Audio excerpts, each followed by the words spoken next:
दिल्ली विश्वविद्यालय और उसके कॉलेजेस में अभी फिलहाल माहौल है चुनाव का, वो चाहे छात्र संघ के चुनाव हो या फिर शिक्षकों के चुनाव।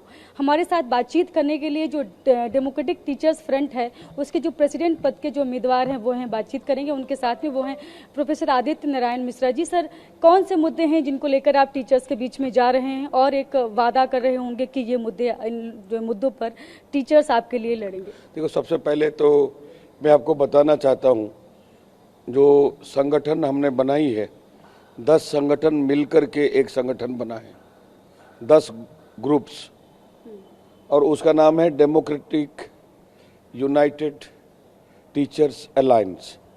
मैं उसका जॉइंट कैंडिडेट हूँ। ऐसा क्या ज़रूरत पड़ा कि हम लोगों ने 10 ग्रुप, सारी हमारे डिफरेंसेस को छोड़ करके हमने ये संगठन बनाया। आज यूनिवर्सिटी में अगर आप देखेंगे तो नेशनल एजुकेशन पॉलिसी के तहत प्राइवेटाइजेशन हो रहा है। हमारे कोर्स कैरिकुलम को काफ़ी धक्का पहुंची है। जहां हम लोग 5-5 पीरियड पढ़ा रहे थे वो घटा करके 3 में कन्वर्ट कर दिया गया। छात्रों के साथ भी अन्याय हो रहा है, क्योंकि जब टीचर क्लासरूम में नहीं जाएगा तो छात्र पढ़ेंगे कैसे। दूसरा, ऑनलाइन के ऊपर ज़्यादा फोकस हो रहा है। प्रैक्टिकल्स में जो ड्यूरेशन है उसको, अवधि को घटा दिया गया। जो ट्यूटोरियल से उसका नंबर्स को बढ़ा दिया। कहाँ तो होना चाहिए कि और कम बच्चे आएँ और कम बच्चों के साथ शिक्षक इंटरेक्ट करें। ऐसी हालात में आज CUET के माध्यम से ग्रामीण परिप्रेक्ष्य से और जो लड़कियां हैं खास करके, उनका संख्या घट गई है, और ये सब जानबूझ करके किया जा रहा है।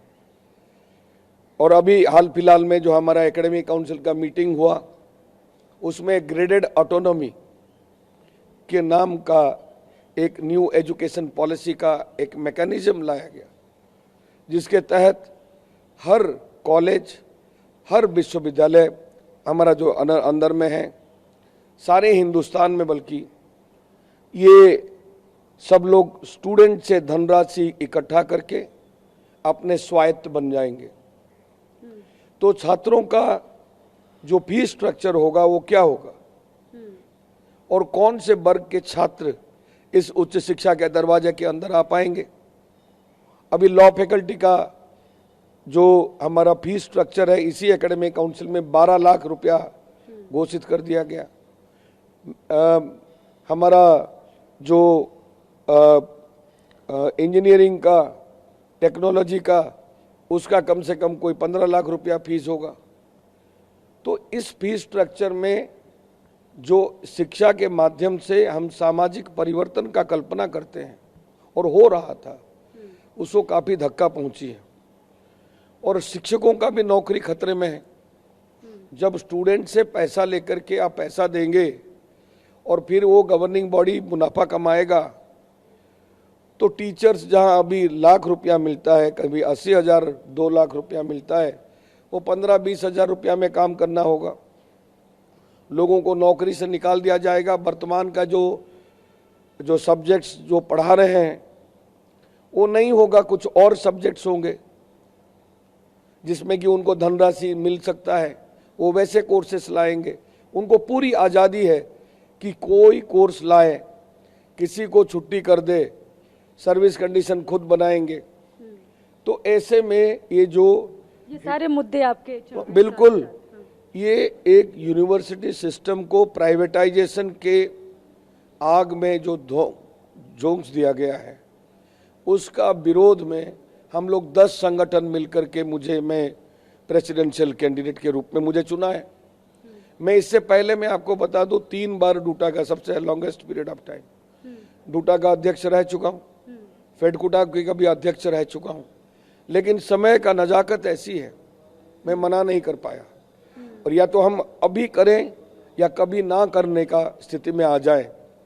हम यूनिवर्सिटी सिस्टम को बचाना चाहते हैं, पब्लिक फंडेड इंस्टीट्यूशंस को अपने जो रोल में रखना चाहते हैं, ताकि हम समाज के लिए रेलिवेंट हो सके, समाज का हर तबका हमारे पास आ पाए।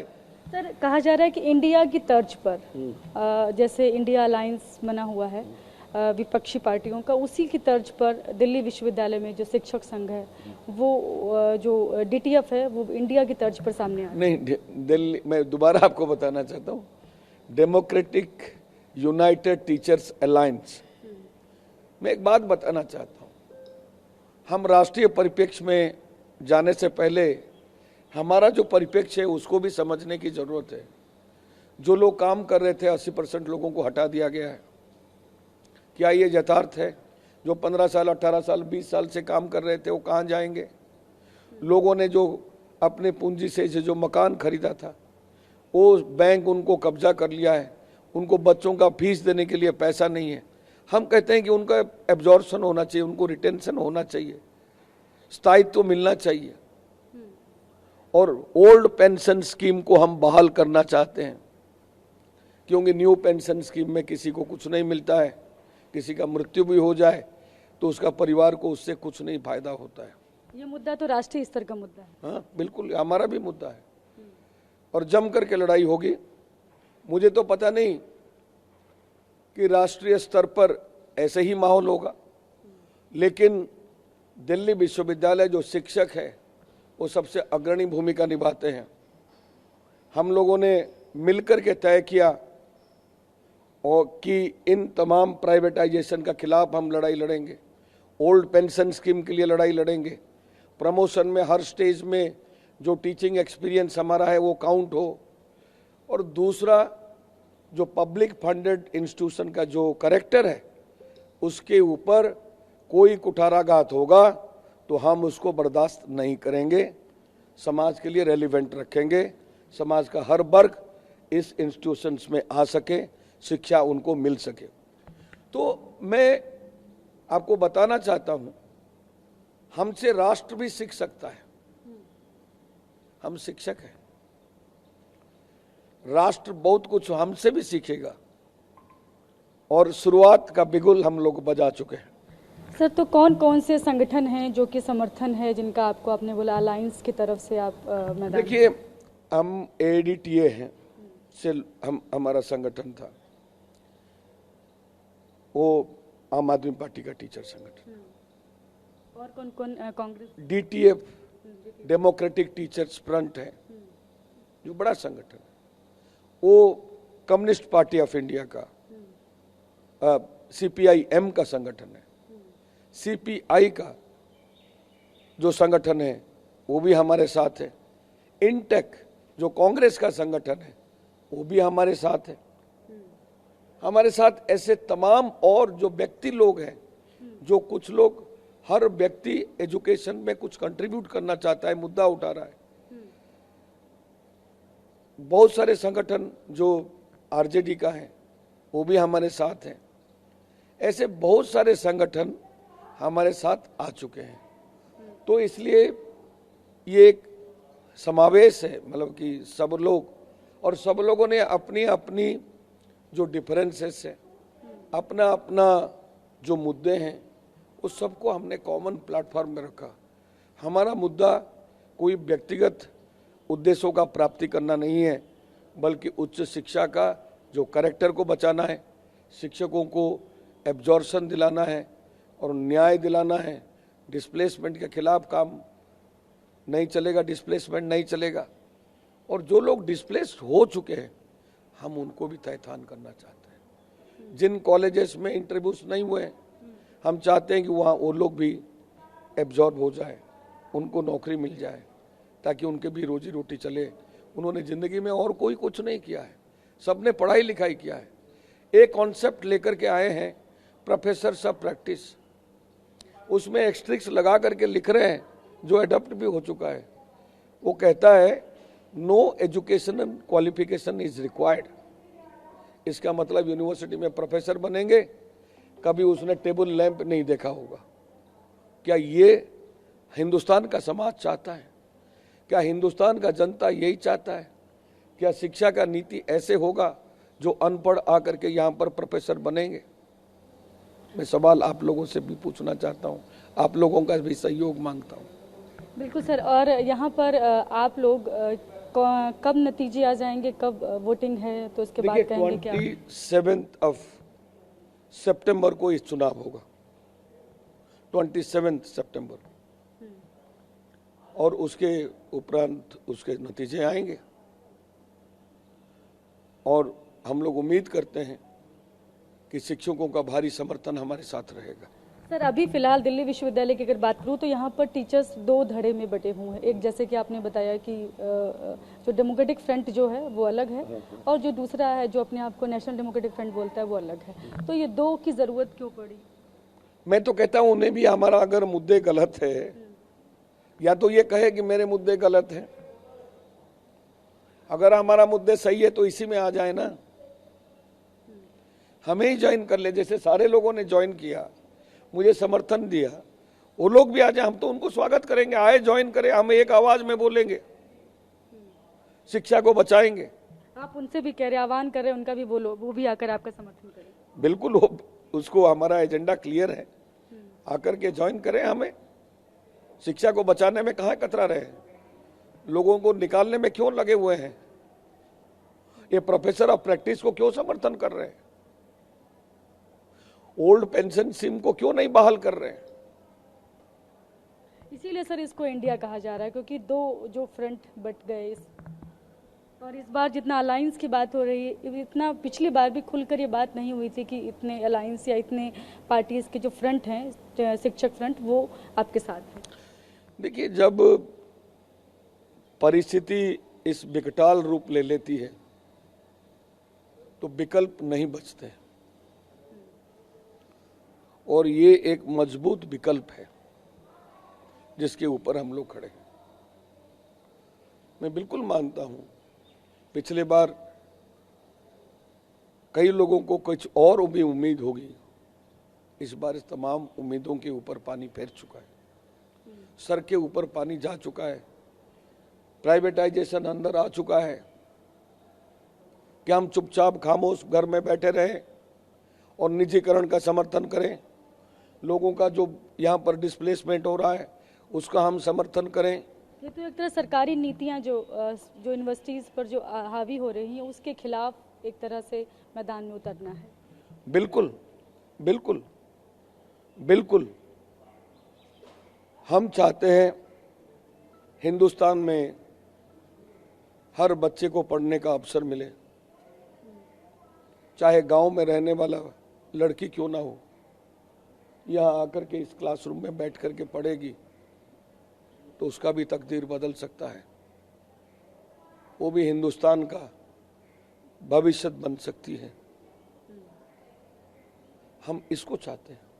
बहुत शुक्रिया सर। तो ये हैं आदित्य नारायण मिश्रा जी हैं, जो कि प्रेसिडेंट पद के उम्मीदवार हैं, और जो अलायंस है, डेमोक्रेटिक टीचर्स का जो अलायंस बना हुआ है, उसके उम्मीदवार हैं। इनका कहना है कि ऐसे तमाम मुद्दे, खासतौर से सरकारी नीतियों की अगर बात करें तो वो जिस तरह से विश्वविद्यालय में प्राइवेटाइजेशन की बात की उन्होंने, और ऐसे डिस्प्लेसमेंट की बात की, ऐसे तमाम मुद्दे जो राष्ट्रीय स्तर पर उठने चाहिए, वो दिल्ली विश्वविद्यालय शिक्षक संघ, खासतौर से डेमोक्रेटिक अलायंस जो टीचर्स फ्रंट है, वो इस मुद्दे को उठाएगा।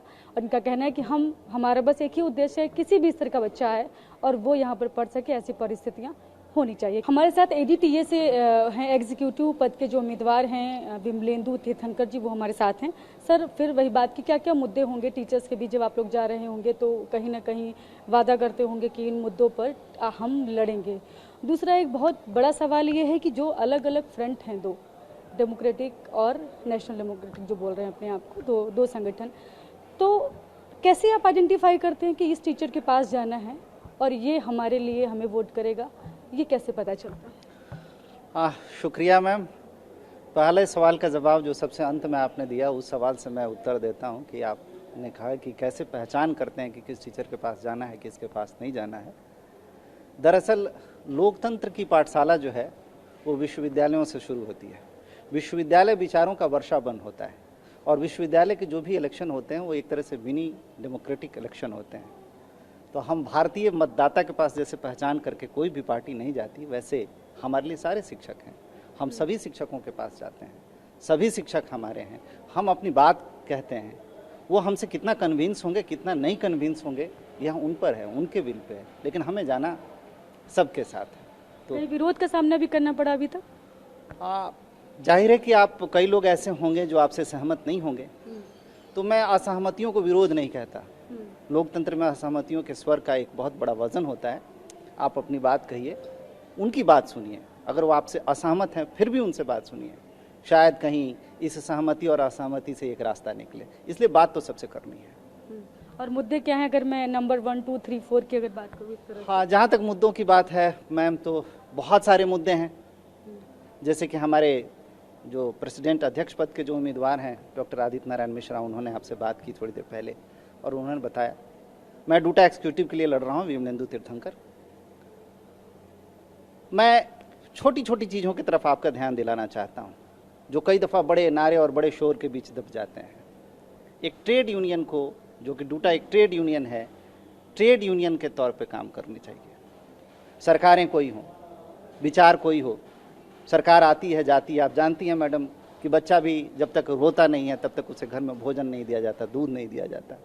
तो हमारे जो अधिकार हैं, टीचरों के जो अधिकार हैं, मेरा मानना है कि एक ट्रेड यूनियन को उन अधिकारों के लिए, और वह अधिकार समाज विरोधी ना हो, मनुष्य विरोधी ना हो, उन दोनों में तालमेल हो, हमें उन मुद्दों पर फोकस करना है। सबसे बड़ा मुद्दा जो है हमारा वह यह है कि 2004 के बाद जितने सारे हमारे नए साथी आए, जिसमें मैं भी हूँ, जो अभी अपॉइंटमेंट हुए, जो यंग साथी हैं, उनका भी स्वागत है। हम लोगों के पास कोई पेंशन स्कीम नहीं है। आप देखिएगा कि जो लोग रिटायर कर रहे हैं और रिटायर करने के बाद उन्हें क्या पेंशन मिल रहा है, किसी को 7,000, किसी को 10,000। क्या 7 और 10,000 में हम चला सकते हैं?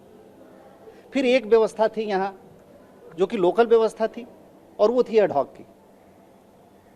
कुछ लोगों द्वारा, और मैं नाम नहीं लेना चाहता, ये बिल्कुल क्लियर है कि किन लोगों द्वारा कहा गया कि एडहॉकिज्म नहीं चलेगा। बहुत अच्छी बात है कि नहीं एडहॉकिज्म चलेगा, लेकिन ये तो वैसी ही बात है कि गरीबी हटाओ के नाम पे गरीब को ही हटा दिया, बगैर किसी अधिसूचना के एडहॉक को खत्म कर दिया गया।